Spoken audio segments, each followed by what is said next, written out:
Hello दोस्तों, अस्सलाम वालेकुम। एक बार फिर से आप सभी का मंजिल एकेडमी यूट्यूब चैनल पे बहुत बहुत स्वागत है।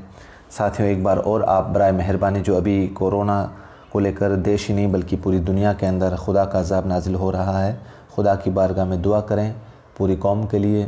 और मेरे साथ ये दुआ ज़रूर पढ़ें एक बार, बिस्मिल्लाहिर्रहमानिर्रहीम। अल्लाहुम्मा आफ़िनी फ़ी बदनी, अल्लाहुम्मा आफ़िनी फ़ी समई, अल्लाहुम्मा आफ़िनी फ़ी बसरी, ला इलाहा इल्ला अंता सुब्हानका इन्नी कुन्तु मिनज़ ज़ालिमीन। दोस्तों, हम जो उर्दू क़वाइद के अंदर आपका चाहे रीट एग्ज़ाम हो, चाहे सीटेट एग्ज़ाम हो, चाहे उर्दू का किसी भी तरह का कॉम्पिटिटिव एग्ज़ाम हो, उसके अंदर उर्दू क़वाइद के अंदर आपके पाठ्यक्रम में इसनाफ़ नस्र नज़म के कुछ टॉपिक्स हैं, उसको हम पढ़ रहे हैं। और इससे पहले हमने आज नज़म का जो चैप्टर था उसको क्लियर कर लिया है। उसके जो विषय वस्तु थी नज़म की उसको भी पढ़ लिया है, और जो नज़म को लेकर किस तरीके से सवालात आते हैं उसका भी वीडियो एक मैंने अपलोड कर दिया है। आप बराए मेहरबानी उन दोनों वीडियो को ज़रूर देखें। आज हमारी क्लासेज हैं वो है आपके उर्दू नज़म के अंदर एक बहुत ही बेहतरीन टॉपिक है, और उस टॉपिक का नाम है साथियों गज़ल। गज़ल बहुत इम्पोर्टेंट टॉपिक है, और आपको मेरा वादा है इस टॉपिक से निश्चित रूप से 1 या 2 सवाल आपके एग्ज़ाम में मिलेगा। तो बहुत अच्छे से समझना है इस क्लास को, और थोड़ा सा अगर वीडियो बड़ा भी बन जाए तो आपको वीडियो देखना छोड़ना नहीं है। पूरी विषय वस्तु को, पूरे कॉन्सेप्ट को आपको क्लियर करना है। और क्योंकि इस वीडियो के अंदर आपके जो नज़म के अंदर जो काफ़िया, रदीफ़, मतला, मक्ता, इस तरीके से जो सवालात पूछे जाते हैं, जिसमें बहुत से विद्यार्थी कंफ्यूज होते हैं कि भाई पहले रदीफ़ आता है या काफ़िया आता है, तो मैंने इसको एक डायग्राम के माध्यम से आपको समझाने का प्रयास किया है। तो आप बराए मेहरबानी वीडियो को पूरा ज़रूर देखें। तो बिना देर किए आज की क्लास शुरू करते हैं हम। तो सबसे पहले साथियों, गज़ल किस सिनफ में आती है? नज़म की सिनफ में आती है गज़ल। और नसर, मैंने ये दो अच्छे से इसकी थ्योरी समझाई थी नज़म और नसर को लेकर। इससे पहले आप वो ज़रूर वीडियो देखें। नसर की कौन कौन सी किस्में होती है, नज़म की कौन कौन सी किस्में होती है, इस तरीके से। तो सबसे पहले गज़ल जो है वो अरबी ज़बान का लफ्ज़ है। गज़ल जो है वो अरबी ज़बान का लफ्ज़ है, और इसका माना है महबूब से बातें करना, या औरतों की बातें करना, या औरतों से बातें करना। तो आपको ये याद रखना है गज़ल किस ज़बान का लफ्ज़ है? अरबी ज़बान का लफ्ज़ है, और इसका माना क्या है? महबूब से बातें करना या औरतों की बातें करना। अरब शायर अपनी माशूकाओं के हुस्न व जमाल की तारीफ़ करते थे गज़ल के अंदर। अगर हम जैसे इतिहास में हम देखें गज़ल कैसे शुरू हुई, तो अरब के जो शायर थे वो अपनी माशूकाओं के हुस्न व जमाल की तारीफ़ करते थे, और इनकी मोहब्बत में अपने दिली जज्बात का इजहार करते हैं। इसी अमल या इसी काम को तगज़िल और ऐसे अशार को गज़ल कहते हैं। याद रखिएगा तगज़िल, आप इसको कंफ्यूज ना हो, ये नाम याद रखना तगज़िल। और ऐसे अशार को गज़ल कहते हैं, यानी गज़ल के अंदर इश्किया मज़ामीन पेश किए जाते हैं। गज़ल के अंदर इश्किया मज़ामीन पेश किए जाते हैं। तो कहने का मतलब गज़ल किस ज़बान का लफ्ज़ है? अरबी ज़बान का लफ्ज़ है। इसका मीनिंग क्या है? महबूब से बातें करना या औरतों से बातें करना। और इस गज़ल की शुरुआत कैसे हुई? तो जो अरब शायर थे वो इसकी पहली जो विषय वस्तु थी उसके अंदर सिर्फ़ और सिर्फ अपनी माशूकाओं के हुस्न व जमाल की इसमें तारीफ़ करते थे, और उनकी मोहब्बत में अपने दिली जज्बात का इजहार करते थे। आगे चलते हैं। गज़ल अरबी ज़बान से फ़ारसी में आई, और फ़ारसी में गज़ल का माना सुख्न बायार गुफ्तन, सुख्न बायार गुफ्तन। और इसका माना क्या है साथियों? यार के साथ बातचीत या कलाम करना, यार के साथ बातचीत या कलाम करना। तो गज़ल सबसे पहले किस में आई थी? अरबी ज़बान में आई थी। अरबी से फिर किस में आई? फ़ारसी में। और फ़ारसी में गज़ल का माना क्या था? सुख्न बायार गुफ्तन, सुख्न बायार गुफ्तन, जिसका माना क्या है? यार के साथ बातचीत या कलाम करना। और फिर गज़ल जो है वो उर्दू अदब को ईरान का दिया हुआ तोहफ़ा है। ईरान के अंदर आपको पता होगा साथियों, फ़ारसी ज़बान ज़्यादातर बोली जाती थी ईरान के अंदर, और गज़ल जो है वो अरबी से फ़ारसी में आई थी, और फ़ारसी से फिर किस में आई थी? उर्दू अदब के अंदर आई थी। और गज़ल की इब्तिदा या पैदाइश कसीदे से मानी जाती है। किससे मानी जाती है? कसीदे से मानी जाती है, क्योंकि कसीदे के अंदर जो कसीदा लिखा जाता है वो जब कोई भी शायर कसीदा लिखता है तो उसके अंदर किसी की तारीफ़ की जाती है, या किसी की मिदह या मज़म्मत की जाती है। तो गज़ल के अंदर अपनी माशूकाओं को लेकर जो तारीफ़ें हैं उनके कसीदे गढ़े जाते थे। तो इसी कसीदे की शक्ल में गज़ल की इब्तिदा मानी जाती है। रशीद अहमद सिद्दीकी ने गज़ल को उर्दू शायरी की आबरू कहा है। बहुत इंपॉर्टेंट लाइन है साथियों, ये 1 नंबर आप यहाँ से आप फिक्स कर सकते हो अपना, कि भाई रशीद अहमद सिद्दीकी ने गज़ल को उर्दू शायरी की आबरू कहा है। उर्दू शायरी की आबरू किसने कहा है? तो आपको रशीद अहमद सिद्दीकी आ सकता है ऑप्शन में, कलीमुद्दीन आ सकता है, अकबर इलाहाबादी आ सकता है। इस तरीके से 4 ऑप्शन मिल जाएंगे आपको। तो आपको ये याद रखना है, उर्दू शायरी की आबरू गज़ल को किसने कहा? रशीद अहमद सिद्दीकी ने कहा है। और कलीमुद्दीन अहमद ने गज़ल को नीम वहशी सिनफ़ कहा है, नीम वहशी सिनफ़ कहा है। ठीक है। अब गज़ल क्या होता है साथियों? गज़ल की कुछ नियमावली हम देखते हैं। गज़ल का हर शेर अपने आप में एक मुकम्मल इकाई होता है। कहने का मतलब ये साथियों, ये 2 शेर है, इसके अंदर जो भी विषय वस्तु होगी वो सिर्फ इन 2 शेरों में होगी। अगले वाले 3 या 4 शेर जो भी होंगे, 3 नंबर और 4 नंबर शेर, उसकी अलग इकाई होगी, उसके अंदर अलग विषय वस्तु होगी। तो ये कहने का मतलब ये है कि गज़ल का हर शेर जो है वो अपने आप में एक मुकम्मल इकाई होता है। लेकिन बाज़ औक़ात शायर कोई बातचीत या ख़याल एक शेर में अदा नहीं कर सकता, तो वो अपनी बात मुकम्मल करने के लिए दूसरे शेर का सहारा लेता है। लिहाजा ऐसे अशार मरबूत होते हैं और इन्हें किताबत शेर कहते हैं। कहने का मतलब साथियों, गज़ल के अंदर वैसे तो 2 शेरों या 2 या 3 या 4 शेरों की, जैसे 4 शेरों के अंदर कोई शायर जो है वो अपनी बात मुकम्मल करना चाहता है, लेकिन जब इस 4 शेरों में मुकम्मल नहीं होती है तो अपनी बात को इन 2 शेरों के अंदर भी कह सकता है। लेकिन शर्त क्या है? वो दोनों शेर सिर्फ इन ऊपर वाले शेर से जुड़े हुए होंगे, मरबूत होंगे, जिन्हें किताबत शेर भी कह सकते हैं। गज़ल में अशार की तादाद मुकर्रर नहीं होती। एक मुकम्मल गज़ल में कम से कम 5 अशार होते हैं और ज़्यादा कैद नहीं है, कितने भी हो सकते हैं। मतलब अमूमन अगर हम देखें तो गज़ल के अंदर 5 शेर भी हो सकते हैं, 7 भी हो सकते हैं, 9 भी हो सकते हैं, 11 भी हो सकते हैं, 13 भी हो सकते हैं और 21 अशार तक हो सकते हैं। ठीक है साथियों। अब बढ़ते हैं आगे। गज़ल की सबसे बड़ी खूबी क्या है साथियों? एजाज़ व इख्तिसार। ये कई बार सवाल पूछा है साथियों। एजाज़ व इख्तिसार गज़ल की सबसे बड़ी खूबी है। 4 ऑप्शन में ये लफ्ज़ आप रट लेना, याद कर लेना। और इसका माना क्या होता है साथियों? इसका माना होता है एजाज़ व इख्तिसार, यानी कि मुख्तसर, मतलब बहुत ही कम शब्दों के अंदर अपनी बात को रखना। ठीक है, यानी कम अल्फाज में शायर बहुत कुछ बयान कर देता है। एक एजाज़ व इख्तिसार का मतलब हुआ यानी कम अल्फाज में, बहुत कम अल्फाज में शायर जो है वो अपनी बात को बयान कर देता है। गज़ल का सबसे उम्दा शेर बैतुल गज़ल या शाह बैत कहा जाता है। सबसे उम्दा शेर, एक एक लाइन आपके एग्ज़ाम के लिए बहुत इंपॉर्टेंट है साथियों, बड़े ध्यान से समझना आपको। तो गज़ल का सबसे उम्दा शेर क्या कहलाता है? बैतुल गज़ल या शाह बैत कहा जाता है। आगे बढ़ते हैं। गज़ल की मौज़ूआत, गज़ल की जो विषय वस्तु है साथियों, जो मौज़ूआत हैं उसके अंदर कौन कौन सी विषय वस्तु है, कौन कौन से विषय शामिल किए जाते हैं? तो जैसे इश्क़ मिजाजी के साथ साथ, इश्क़ मिजाजी का मतलब वही अपने माशूक़ाओं के हुस्न इश्क़ की तारीफ़ें इसमें की जाती है। इश्क़ इलाही, अल्लाह ताला से जो मोहब्बत अल्लाह ताला से जिस तरीके से उसकी बारगाह में इबादत की जाती है। बेसबाती दुनिया का मतलब होता है कमज़ोर दुनिया, या जाहिदों से छेड़छाड़, या अहले रिया पर तंज़ो रंदी व मेखौरी, अखलाक व फ़लसफ़ा और सियासत व मुआसिरा वगैरह। जाहिद का मतलब होता है साथियों वैसे परहेज़गार होता है। परहेज़गार जो होते हैं उनसे छेड़छाड़ के वाक़ये भी हमें गज़ल में देखने को मिल जाएंगे। और अहले रिया का मतलब होता है साथियों दानिशमंद।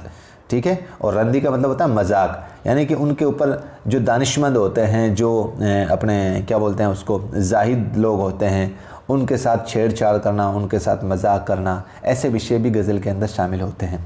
गज़ल का हर शेर का मज़मून या मौजू मुख्तलिफ होता है। मज़मून या मौजू, ये बहुत इंपॉर्टेंट लाइन है साथियों। आपको गज़ल की खुसूसियात है, इस तरीके से एक सवाल बन सकता है आपके। गज़ल की खुसूसियात हैं, 4 ऑप्शन आएंगे जिसके अंदर एक ऑप्शन आपको ये भी मिलेगा। गज़ल का हर शेर का मज़मून या मौजू मुख्तलिफ होता है, मतलब ये 2 शेर हैं, इसका मौजू अलग होगा। हाँ, हो सकता है कि जिसमें इसमें शायर की अगर बात मुकम्मल नहीं होती है तो वो 1 या 2 शेर इसमें अपनी बात को मुकम्मल कर सकता है, लेकिन वो इस विषय वस्तु से मरबूत रहेंगे। ठीक है, जुड़े हुए रहेगा वो शेर, लेकिन अगला शेर जो होगा वो मुख्तलिफ होगा, उसका मौजू मुख्तलिफ होगा। ठीक है साथियों। अब हम बढ़ते हैं गज़ल की हैयत, साख्त या बनावट। जो भी व्यक्ति, जो भी शायर जो है, इंसान अब गज़ल लिखता है तो वो कुछ नियम अपनाता है, कुछ रूल्स अपनाता है कि भाई गज़ल को किस तरीके से लिखते हैं, किस तरीके से उसकी बनावट होती है। तो इसके अंदर सबसे पहले आपको जो देखना है वो होता है मतला। अब मतला क्या होता है? बहुत सी मरतबा ऐसे सवालात पूछे जाते हैं, मतला किसे कहते हैं, मक्ता किसे कहते हैं, काफ़िया किसे कहते हैं, रदीफ़ कहते हैं। तो इसमें विद्यार्थियों के मन में बहुत सा कन्फ्यूज़न भी रहता है, लेकिन आज के बाद आपके ये कभी कन्फ्यूज़न नहीं रहेगा। तो सबसे पहले हम देखें साथियों मतला। तो मतला का मतलब होता है गज़ल का पहला मिसरा या शेर मतला कहलाता है। सबसे पहला शेर, गज़ल का सबसे पहला शेर जो है वो क्या कहलाता है? मतला कहलाता है, जिसके दोनों मिसरे हम काफिया और हम रदीफ़ होते हैं। और गज़ल का दूसरा शेर भी मतला हो तो उसे हुस्न मतला या मतला सानी कहते हैं या ज़ैबुल मतला कहते हैं। आप इस तरीके से समझे साथियों, गज़ल जब शुरुआत लिखता है कोई भी शायर, उसका जो पहला शेर है वो मतला कहलाता है। पहला शेर है 2 लाइनों का, वो मतला कहलाता है। लेकिन उसके साथ में उसकी शर्त क्या है? ये दोनों शेर हम काफिया होंगे, हम रदीफ़ होंगे। कहने का मतलब इसके अंत में, इसके लास्ट में इन दोनों शेरों में जो 2 लफ्ज़ होंगे वो बिल्कुल सेम होंगे। जैसे क्या है या जा रहा है, खा रहा है, तो रहा है, इस तरीके से जो लफ्ज़ होंगे वो सेम होंगे, और वो भी सिर्फ मतला के अंदर। और जैसा कि हमने बताया था कि अगर गज़ल में किसी शायर का मज़मून या जो मौजू है वो पूरा नहीं होता है तो दूसरे शेर में उस मौजू को पूरा करता है। तो उस दूसरे शेर को क्या कहते हैं हम? उस दूसरे शेर को हम कहते हैं हुस्न मतला या मतला सानी। हुस्न मतला या मतला सानी कहते हैं, या ज़ैब मतला भी कहते हैं। समझ में आ गया साथियों? नोट लगाकर एक बात लिखें आप, गज़ल के बाकी अशार के महज दूसरे मिसरे में ही रदीफ़ काफ़िया होता है। गज़ल के बाकी अशार के महज दूसरे मिसरे में ही रदीफ़ काफ़िया होता है, और ऐसे अशार को बैत या फ़र्द कहते हैं। और फ़र्द से मुराद जिसके दोनों मिसरे हम काफ़िया व हम रदीफ़ ना हो है, नहीं है मतलब साथियों यहाँ पर, जिसके दोनों मिसरे हम काफ़िया और हम रदीफ़ ना हो तो उसको आप फ़र्द बोल सकते हो, उसको बैत बोल सकते हो। तो गज़ल के सिर्फ ओनली फॉर पहला मिसरा ऐसा होता है जिसके अंदर काफ़िया और रदीफ़ पाया जाता है, और दूसरा मिसरा जिसमें अंदर कोई शायर की कोई बात अधूरी रह जाए तो वो ज़रूर दूसरे मिसरे में उस बात को पूरा कर सकता है। अगर उसमें काफ़िया और रदीफ़ मिल जाए तो उसको हुस्न मतला कहते हैं। लेकिन बाकी जितने भी शेर आएंगे उसमें काफ़िया और रदीफ़ नहीं पाया जाता है, जिस शेर को क्या कहते हैं? बैत या फ़र्द कहते हैं। अब साथियों हम चलते हैं मक्ता। मक्ता किसे कहते हैं? मक्ता होता है गज़ल का आखिरी शेर जिसमें शायर अपना तखल्लुस इस्तेमाल करता है, और तखल्लुस का मतलब अपना शायराना नाम। जैसे असदुल्ला ख़ान, इनका शायराना नाम क्या है? गालिब, और असद भी वैसे इस्तेमाल करते हैं कभी कभी। अब इसको मतला और मक्ता को, जैसे एक आपके सामने नाम है साथियों मतला, एक आपके सामने नाम है मीम तोएं लाम और ए मतला, और एक आपके सामने नाम है मक्ता। इसका कन्फ्यूज़ कैसे क्लियर करें? आप अलिफ बे ते से जीम इसके अल्फ़ाबेट देखते हैं, तो इसमें तोएं पहले आता है या काफ पहले आता है? इसमें तोएं पहले आता है या काफ पहले आता है? तो आप कहोगे सर तोएं पहले आता है, काफ बाद में आता है। इससे आपका ये कन्फ्यूज़ भी क्लियर हो जाएगा। तोएं पहले आता है तो जो सबसे पहला शेर होगा शायर का वो क्या कहलाएगा? मतला कहलाएगा, और अंतिम जो शेर होगा वो मक्ता कहलाएगा। यानी जो पहले आएगा वो मतला और जो बाद में आएगा वो मक्ता। बाद का मतलब जो सबसे आखिरी शेर है वो मक्ता कहलाएगा। आ गया समझ में साथियों? अब आगे बढ़ते हैं। अगला हमारा नाम है काफिया। बड़े ध्यान से समझना साथियों, काफिया किसे कहेंगे? शेर में इस्तेमाल होने वाले हम आवाज़, बिल्कुल सेम आवाज़ होती है उनकी, हम आवाज़, हम वज़न या हरकत वाले अल्फाज को काफिया कहते हैं। और कवाफ़ी का माना वैसे पीछे आने वाला होता है, जैसे करार, निखार, बहार, तन, मन, धन। करार, निखार, बहार, तीनों में आवाज़ सेम आ रही है। लफ्ज़ों की जो शक्ल हैं वो भी सेम है। जैसे तन, मन, धन, आवाज़ भी सेम है, वज़न भी सेम है और हरकत भी सेम है। इस तरीके से अगर आपको किसी शेर में लफ्ज़ मिले तो वो क्या होते हैं साथियों? काफिया। रदीफ़ क्या होता है? वो अल्फाज जो गज़ल के पहले शेर के दोनों मिसरों के आखिर में और बाकी अशार के दूसरे मिसरे के आखिर में आते हैं। यानी अल्फाज का वो मजमुआ जिसे हर शेर के आखिर में दोहराया जाता है, हर शेर के आखिर में दोहराया जाता है। आप इसमें कन्फ्यूज़ मत होना साथियों। बैत या फ़र्द क्या बोलता है? बैत या फ़र्द ये बोलता है कि जैसे गज़ल के अंदर आपको सिर्फ ओनली फॉर दोनों शेरों के अंदर जो काफ़िया और रदीफ़ का इस्तेमाल होगा वो सिर्फ मतला में होगा, पहले अशार में होगा, लेकिन जो भी बाकी अशार होंगे उसके सिर्फ दूसरे वाले शेर में, इस लाइन में आपको काफ़िया रदीफ़ देखने को मिल सकता है, पहली वाली लाइन में नहीं देखने को मिलेगा। दूसरे गज़ल के तीसरे, चौथे, पाँचवें, छठे, सातवें, आठवें नंबर पर जो भी अशार होंगे उसमें आपको काफ़िया रदीफ़ दोनों लाइन में नहीं देखने को मिलेगा, सिर्फ दूसरी लाइन में आपको देखने को मिलेगा। तो रदीफ़ क्या है? वो अल्फाज जो गज़ल के पहले शेर के दोनों मिसरों के आखिर में और बाकी अशार के दूसरे मिसरे के आखिर में आते हैं, यानी अल्फाज का वो मजमुआ जिसे हर शेर के आखिर में दोहराया जाता है। जैसे मिसाल देखें साथियों, दिले नादां तुझे हुआ क्या है, आखिर इस दर्द की दवा क्या है। अब देखो साथियों, यहाँ पर हवा, इस शेर का हवा और इस शेर में दवा, हवा और दवा। देखो आवाज़ भी सेम आ रही है कि नहीं आ रही है? आवाज़ और वज़न और हरकत भी सेम है। तो हवा और दवा ये क्या है? ये काफ़िया है, काफ़िया है। और काफ़िया का माना क्या पढ़ा था हमने? पीछे आने वाला।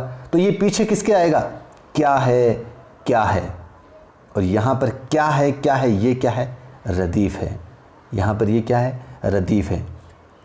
और देखें वापस समझें हम, किसी भी शेर के अंदर अगर हम आवाज़ या हम वज़न या हम हरकत वाले जो लफ्ज़ होते हैं वो क्या होते हैं? काफ़िया होते हैं। अब इस शेर के अंदर देखो, काफ़िया, हवा, दवा, ये लफ्ज़ क्या है? ये काफ़िया है। ये लफ्ज़ क्या है? काफ़िया है। अब ये किसके पीछे है? ये दोनों लफ्ज़ किसके पीछे है? क्या है, क्या है, क्या है, क्या है? यहाँ पर इस शेर में रदीफ़ है। यहाँ पर क्या है? रदीफ़, रदीफ़। तो कहने का मतलब जो काफ़िया होएगा वो हमेशा पीछे, काफ़िया का वैसे मीनिंग ये कवाफी से ये बना है, पीछे आएगा। ये पीछे किसके आएगा? ये रदीफ़ के आएगा। अब देखो और ऐसे इसको इस तरीके से समझ लें साथियों, जैसे हमने मक्ता और मतला और मक्ता को जिस तरीके से अल्फ़ाबेट में सेट किया था ना, मतला और मक्ता को, मतला और मक्ता को, क्योंकि इसमें तो अल्फ़ाबेट में तोएं पहले है तो पहले मतला आ जाएगा और काफ बाद में है तो आखिर में मक्ता आ जाएगा।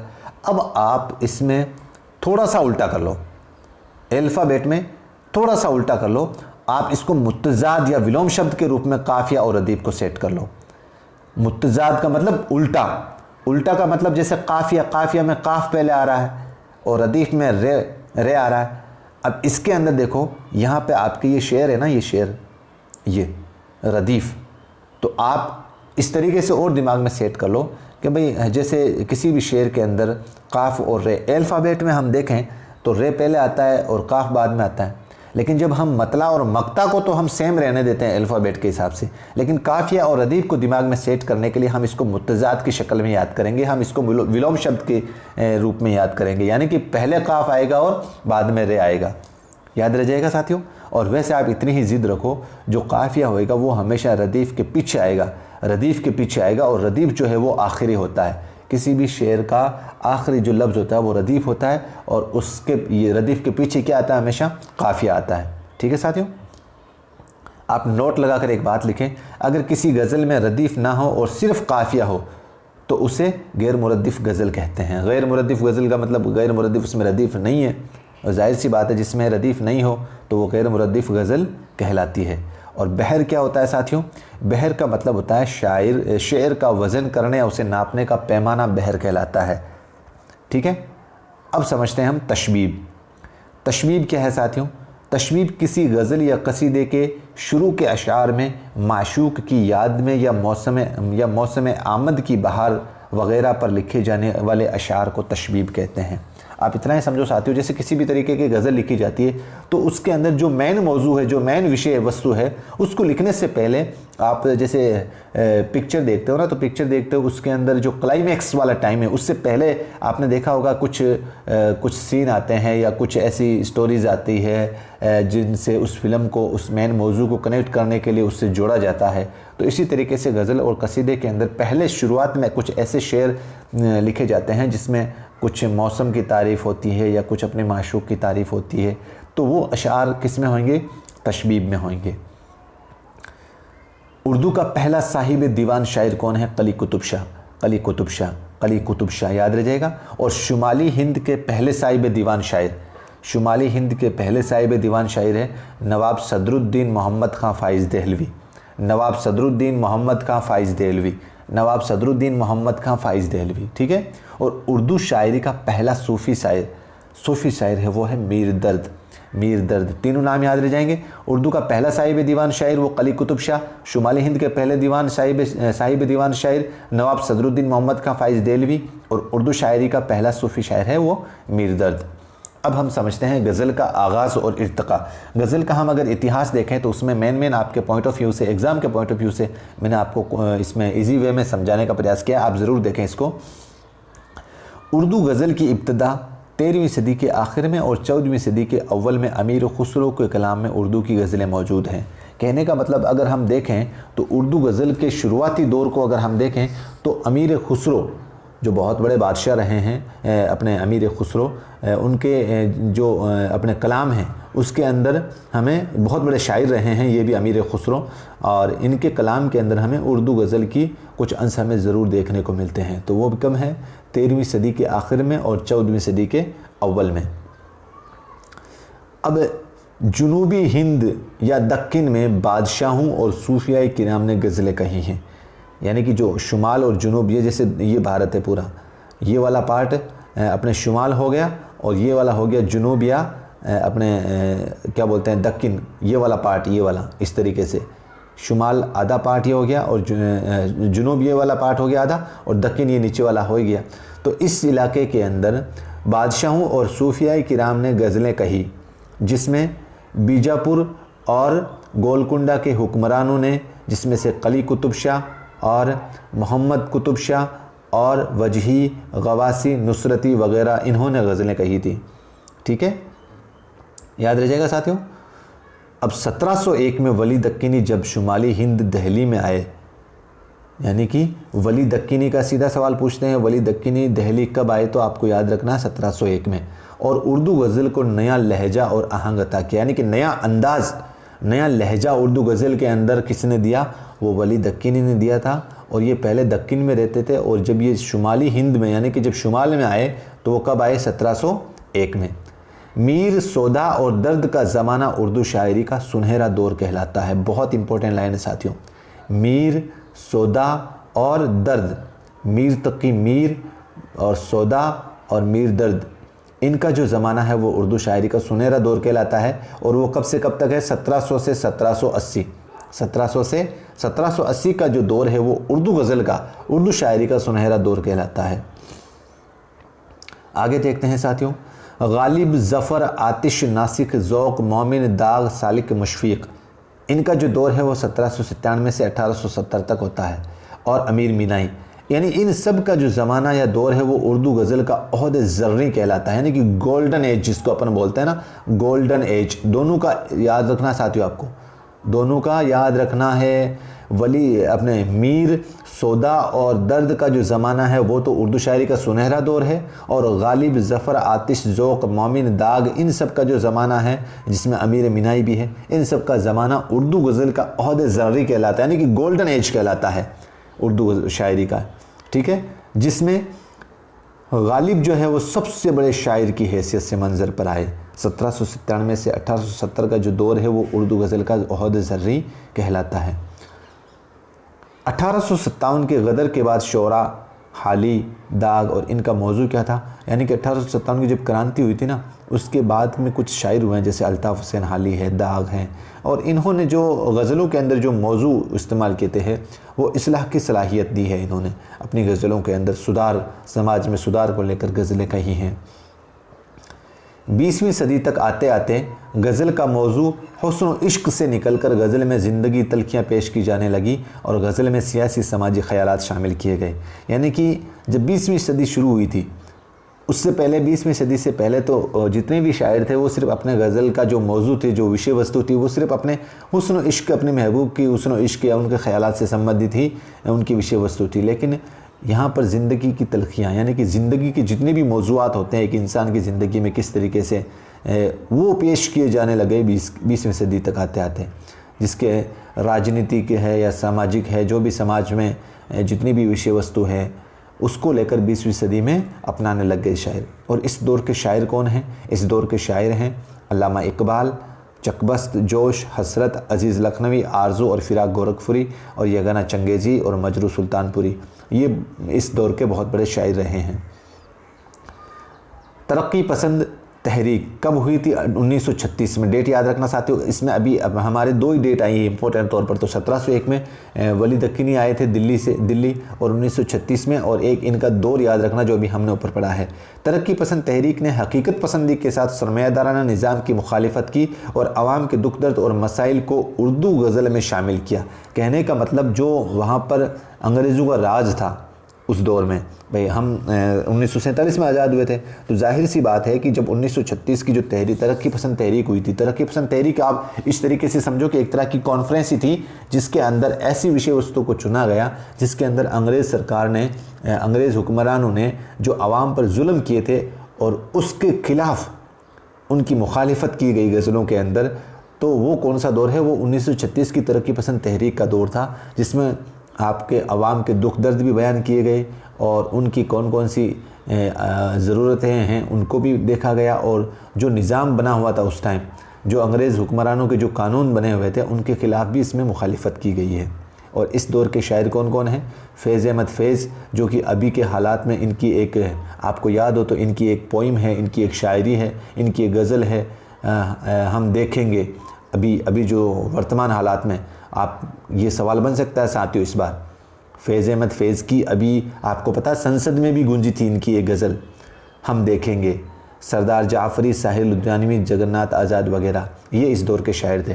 फैज़ अहमद फैज़ की अभी की जो गज़ल अभी आपको पता है संसद में भी गूंजी थी, और इसमें जो अपने हिंदू धर्म के जितने भी संगठन बने हुए हैं इन्होंने इनको लेकर बहुत आवाज़ भी उठाई थी, क्योंकि इसमें, हालांकि इसके अंदर उस टाइम के जो अंग्रेज़ हुक्मरान थे और उसके उन हुक्मरानों ने जो आम पब्लिक को लेकर जितने भी जुल्म किए जाते थे, और उस जुल्म को काफ़ी लोगों ने, जिस तरीके से उस टाइम जुल्म होते थे उसी तरीके से जुल्म अभी की आवाम पे जिस तरीके से हो रहे थे, उसको लेकर बहुत से हमारे जैसे कुछ हुक्मरान हैं या कुछ नेता लोग हैं, उन्होंने फैज़ अहमद फैज़ की इस गज़ल को अपनाया था। तो अभी आप याद रखना, ये फैज़ अहमद फैज़ 1936 का जो तरक्की पसंद तहरीक थे ना, इससे जुड़े हुए थे, ये याद रह जाएगा साथियों। तो इस तरीके से हमने आज उर्दू गज़ल का जो टॉपिक है वो बिल्कुल उसकी गज़ल का आगाज़ और इर्तिका, शुरुआती दौर देखा, इसका इतिहास हमने देखा, और आपके जो काफ़िया और रदीफ़ का जो कन्फ्यूज़न था, या मतला या मक्ता को लेकर जो कन्फ्यूज़न था, उसको हमने अच्छे से क्लियर किया, और गज़ल की जो बनावट है उसको लेकर अच्छे से क्लियर किया, और गज़ल के जो लगवी माने हैं, किस तरीके से गज़ल शुरू हुई, पहले अरबी दौर, अरबी के जो शायर थे अरबी ज़बान के वो इस्तेमाल करते थे, फिर फ़ारसी में आई, फिर उर्दू के अंदर आई। तो उम्मीद करता हूँ इंशाल्लाह ये लेक्चर आपको पसंद आया होगा, और अगर पसंद आया है तो बराए मेहरबानी इसको उन लोगों तक ज़रूर पहुँचाएँ जो आपके साथी पहली बार रीट या सीटेट या किसी भी तरह का कॉम्पिटिटिव एग्ज़ाम की तैयारी कर रहे हैं। उम्मीद करता हूँ आप ये मेरा ज़रूर कहा मानोगे और ज़रूर इस चैनल को दूसरे लोगों तक पहुँचाओगे, और वीडियो को लाइक ज़रूर करें। बराए मेहरबानी दीजिए मुझे इजाज़त, अब मिलते हैं एक नए वीडियो के साथ। अस्सलाम वालेकुम, खुदा हाफिज़, जय हिंद, जय भारत।